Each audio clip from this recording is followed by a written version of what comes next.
I'm not a man for fancy, and I'm a stranger to mayhem. But today, something very peculiar happened.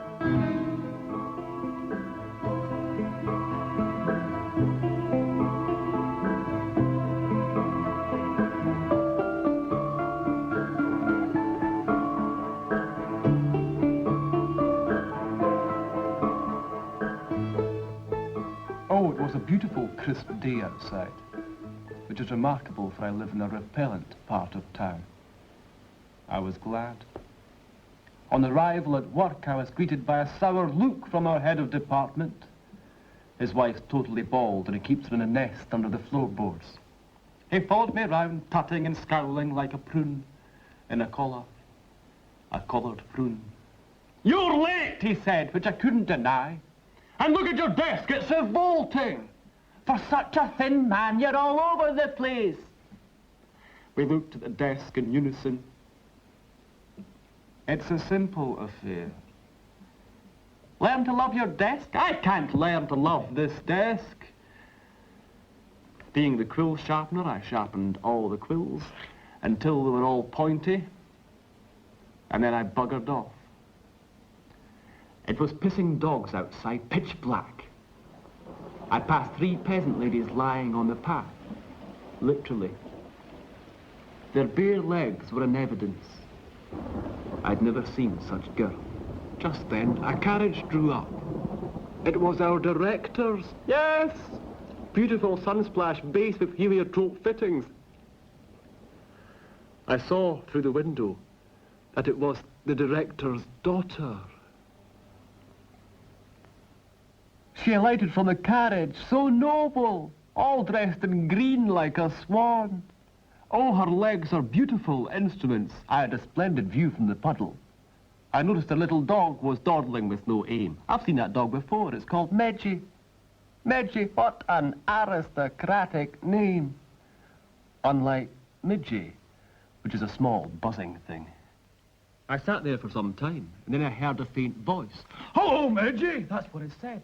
"Medji, are you not speaking? I've not seen you in weeks. Would you like a boiled ham sandwich?" Then I noticed Medji sniffing round another wee dog. "No, no, Frank, you're not to talk to me in the street. I implore you." I couldn't believe it. 2 dogs having a chat, but I was there, and that's what happened. I noticed Frank, the second dog, was more casual in his demeanour, smoking a clay pipe. "Doll, I fancy you." "Let go of me, you beast! I'm not to be toyed with in public." "Are you going to give me it? Are you going to give me it?" "Give me it. Touch it." "No, no, no, no, let go of me, you beast! I wrote to you 2 weeks ago." "Oh, go, go." "Smedley couldn't have delivered my letter." Just then, the 2 dogs spied me listening in and reverted to their natural dialect. "Bow wow." "Roof." But the dogs could speak, and more. They could read and write. This impressed me greatly. Dogs, you see. I followed the male dog home. He lives in the fag end of town in a condemned minaret. I have a note of the address. And all I keep thinking about is, it was never a Frank.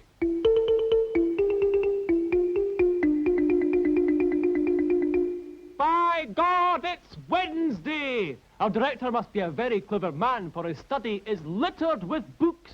They're all in French or German, and I don't understand a word of them, not a bloody syllable, because I have no books of my own. And Fat Patsy, the lady I lodge with, she has no books either, only pamphlets. Beekeeping for the housebound and Soils of the Orient. She's totally addicted to cough mixture. It must be great making decisions and being clever and everything. Our director's head must be stuffed with facts. It's astounding that his forehead's so compact. It had gone 12:30, and our director hadn't even left his bed. I imagine he was lying there appreciating the mural he's got up in his ceiling, depicting commerce through the ages. Warring factions separated by the cool hand of reason. Nymphs carrying invoices and slips. Very inspiring. I imagine he was sitting there, looking up at that, and dictating through a hosepipe. So I was left on my own, and after that I did this.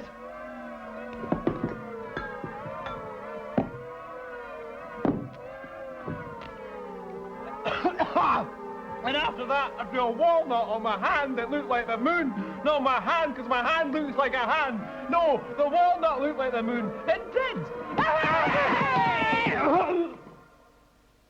At 2:30, something happened that no pen could adequately describe. The door opened, and in she came, the director's daughter. She nodded and said, "Has my dad been in?" And I felt like saying to her, "Look, Your Excellency, look at this walnut. It's a spitting image of the moon, Your Grace." But I didn't. I just said, "Hello." And she said, "Look, has my dad been in?" And I said, "No, he's not." Then she looked at me and then dropped her handkerchief. Oh, it was fluttering to the ground, but I got there first, dived down and headed it back up in the air. Her Excellency took hold of my head and attempted to place me up her sleeve. Then she thought about it, shook vibrantly, dropped me, and marched out of the room. She'd left her handkerchief behind, and on examining it, I found it smelt of lovely bees. On the way out the door, the head of department spat on me. The ignorant cack doesn't know I'm on heading terms with nobility. At home, I lay on the bed for hours and copied out some fine poetry.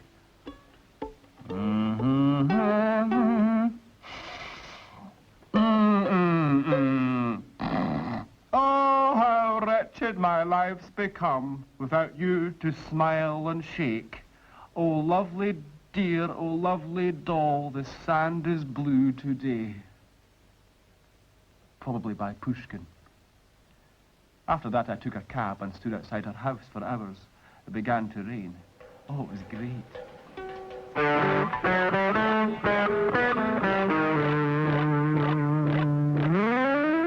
Today, the head of the department was in the right huff. He took me aside and said, "Stop hounding the director's daughter about the streets. Follow her around once more and you'll be shat on from a great height until you can't take it anymore and you'll beg me to stop. Is that clear?" Who does he think I am?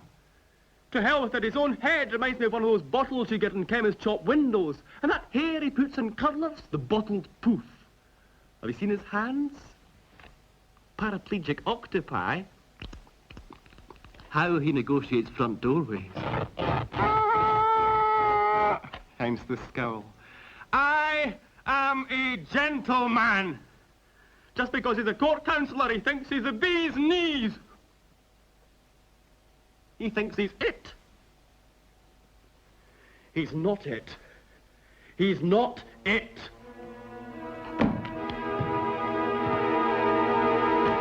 I'm it!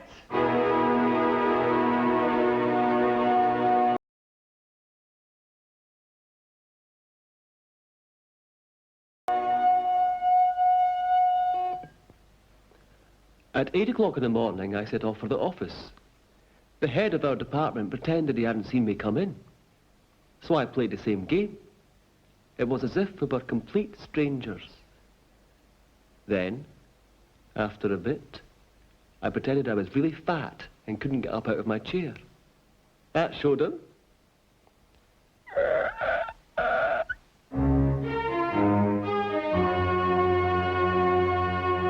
I'd like to see in our director's rooms.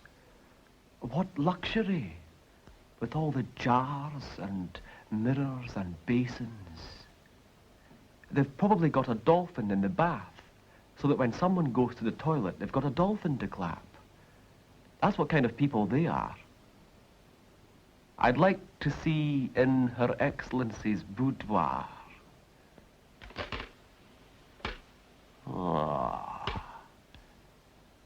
With all her ruffs and china and potpourri and bees, it must smell like the top of a hill.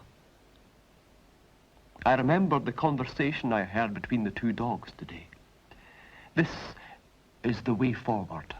I must get hold of the letters that pass between them. There's sure to be something about Her Excellency there. I must climb the stairs of that gaseous minaret the dog Frank resides in. Frank dog. Frank the dog. Frank the dog.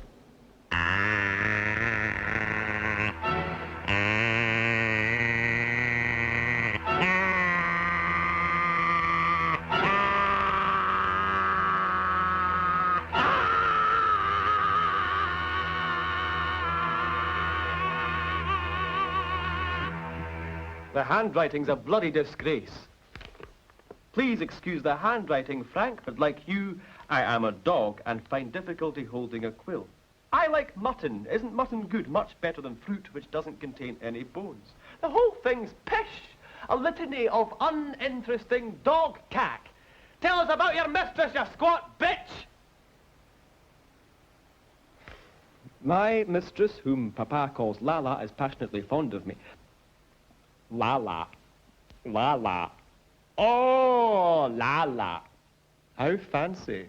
Now then, Lala fancies this guards officer called Graham. He's got remarkable trousers, thick brown hair, and a moustache entitled Gerald. Oh, I object! The dog's making it up. Slanderous Graham. Graham! Graham's always round at the house. They sit on the settee for ages and stare into each other's eyes.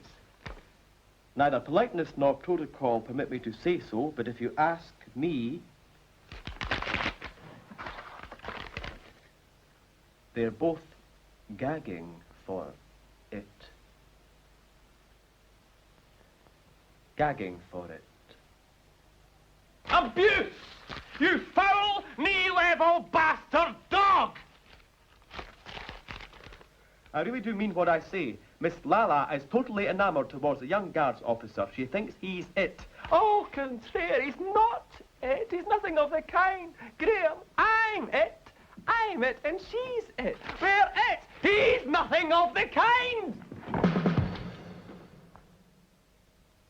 There just can't be a wedding. I won't allow it. Graham. Just because he's a court councillor. His nose isn't made of gold, is it? Is it? Does it sing? Of course it bloody doesn't sing. It doesn't take much to stick on a sash and lie about your past. I'm not a mollusk, but I do require a bath.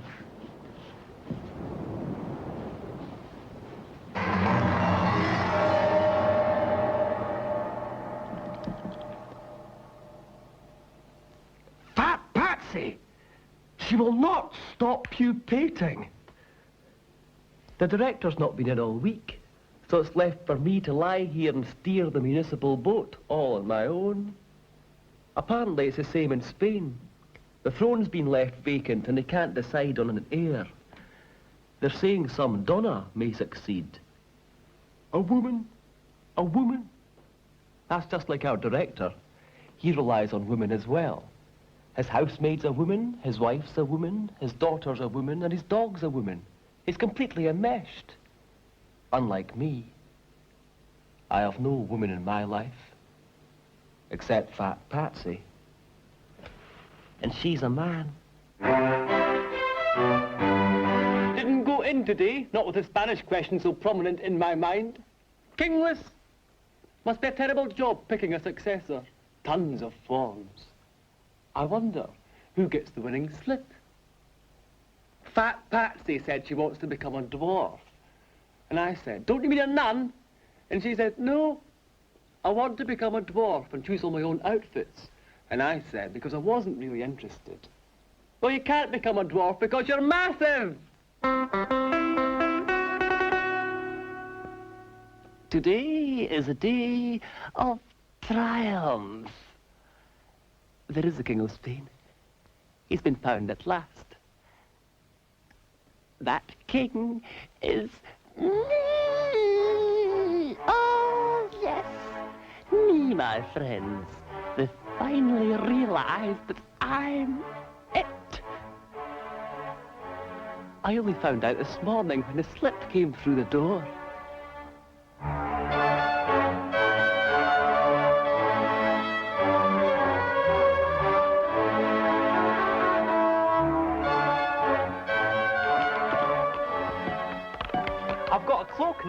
It's a combination of earthworm and nougat, completely natural. One of the administrative clerks called today, saying it was high time I went back to work. I've not been in for weeks, so I went in, just for a joke. The head of our department thought I would bow with apology. I gave him a detached look. Scum! Our director minced in and all the clerical skivvies quivered and scraped. I waved. Director, my arse, the whole thing's a charade. He's not a director at all, he's really a shoe. A boggin sandal at that. He shoved a bit of paper under my nose and said, sign that. So did. King Ferdinand VIII. The paper was passed round and looks of amazement quickly ensued. Some of them might grudge my royal status, but that's what these office workers are like, being nothing. I went straight for Lala's flat. The footman wouldn't let me in, but I explained who I was, and a glazed look came over his face. I went straight for Lala's boudoir, past all the china and frippery. Very provincial. She was sat at her table. When I went in, she practically quacked. She began to speak, but it was mush.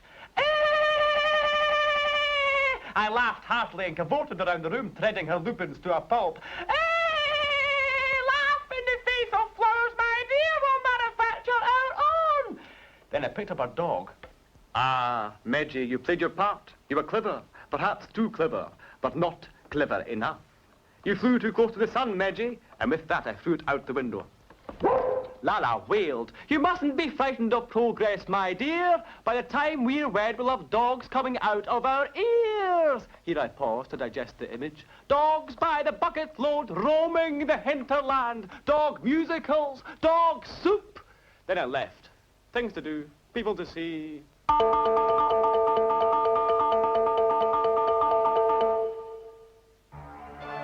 The deputation from Spain's very slow in coming.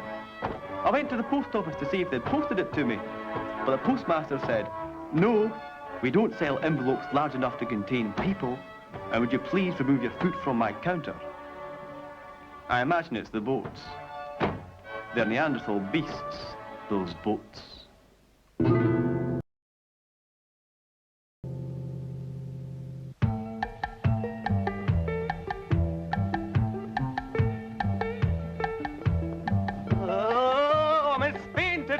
It was a complete blur, but here I am, as good as day. This morning the Spain people arrived and I got in the carriage with them. Oh, we drove at a cracking pace. It was the fastest speed I've ever been in. We were at the Spanish frontier in 7 minutes.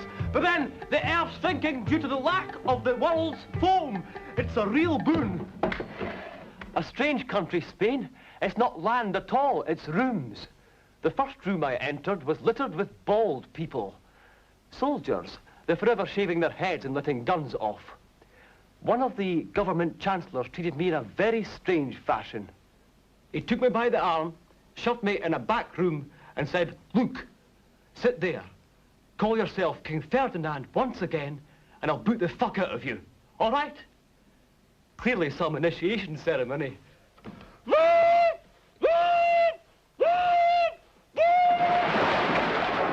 Left on my own, I got down to government business. I've discovered that Spain and China are the same country. If you don't believe me, then try writing Spain, and you'll end up writing China. Apart from all this, I'm disappointed and bloody annoyed by the event that's due to take place first thing tomorrow morning. The Earth is due to land on the moon. An account of this has been written by the celebrated English chemist, the Duke of Wellington. The moon is usually made in Hamburg, and they use cheap materials such as balsa and pondweed. It's manufactured by an ambidextrous bird imitator, and he's a complete amateur. He leaves the ingredients in the bath overnight, and that's why there's such a guff over the Earth. We're downwind. It also explains why nobody lives on the moon. Only noses. The Earth comes out of a tin. Hey! I ran into the state council room and shouted, gentlemen, let us save the moon, for the Earth intends landing there. All my subjects listened intently. They not only respect me, but love me also. That is why they beat me. I have been beaten 7 times to date, and spent the morning in a tight net provided by the Chancellor. Tradition's very important in Spain.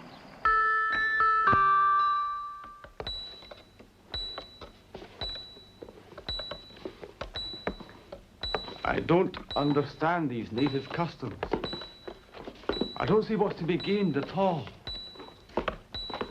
I now believe that I've fallen in the hands of the Inquisition. The man I took for the Chancellor is in fact the Grand Inquisitor. He's got a kindly face, but he's got an infamy, that man.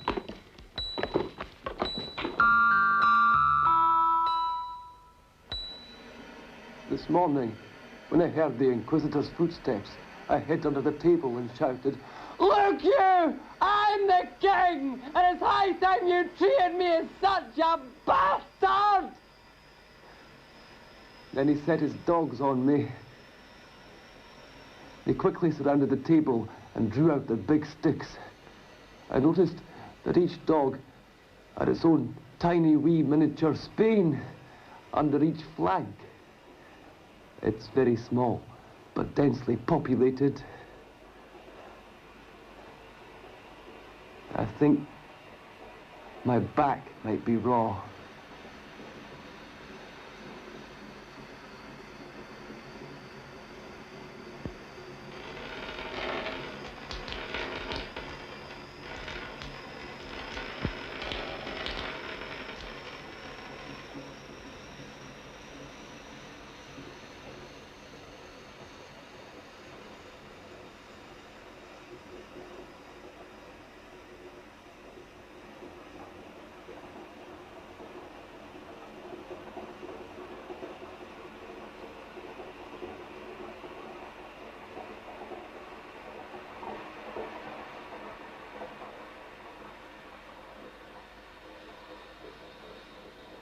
I can't endure it anymore.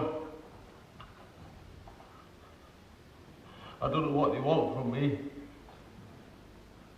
How can they want anything from me when I've got nothing of my own, and I've never had anything of my own? If I did have anything of my own, I wouldn't give it to them!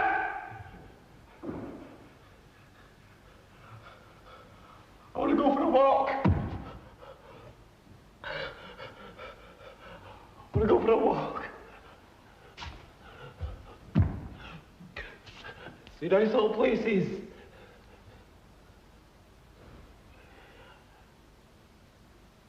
And nice little faces.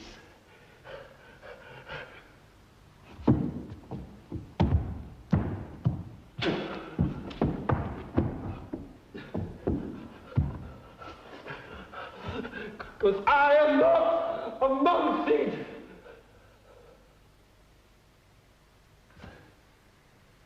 And I am not a monkseed.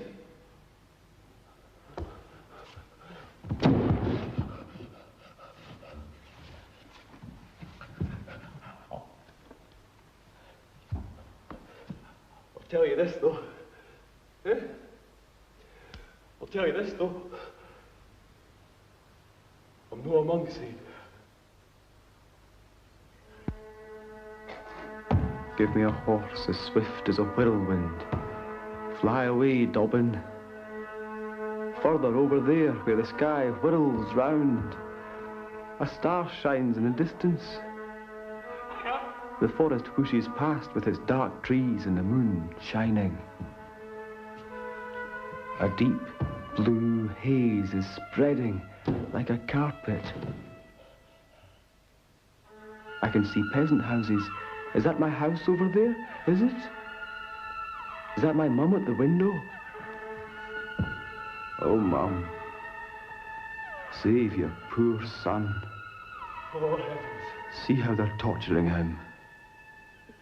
I'm not right glad now.